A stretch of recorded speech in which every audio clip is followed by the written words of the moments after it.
Afternoon sir, question lang po about sa allotment. Gumawa po kasi ako ng Kabayan Peso account sa video and nakapangalan sa akin mismo. Kapag onboard po ba ako kay RCCL, magagamit ko po ba yung napupunta sa peso account ko or sa Philippines ko lang po siya magagamit? New hire po, thank you.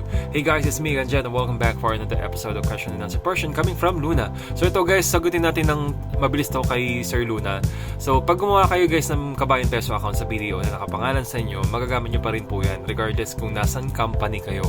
Kahit saan po yan. For as long as na may video online banking account kayo, yung sa app nyo, sa my phone nyo. So, I really recommend, kaya lagi ko sinasabi sa inyo na before kayo mag-onboard, ayusin nyo, paayos nyo yan sa teller. Ay, not totally sa teller, dun sa may services nila. Dun kung sino yung nag-a-assist sa inyo kung paano mag-open ng account na ipa-activate nyo na yan. Para at least kahit na onboard kayo, magagamit nyo pa rin siya kung meron kayong pa-purchase online, kung meron kayong bookings, ganito ganyan, bookings sa kung whatsoever.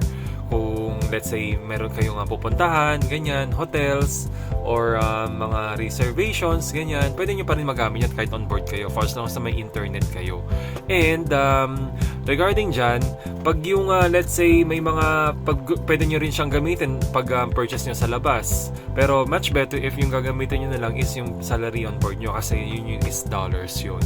So again guys, regardless kung gagawa kayo ng account, let's say yung mga for allotment nyo, kahit regardless kung nasan company kayo, magagamit nyo pa rin siya kahit on board kayo, hindi lang po sa Pinas. Okay po, I hope I answered your question, and if you guys have more questions, comment down below and I'll get back to your questions as soon as I can. Thank you so much. I hope it helps Luna. Bye bye. Thank you.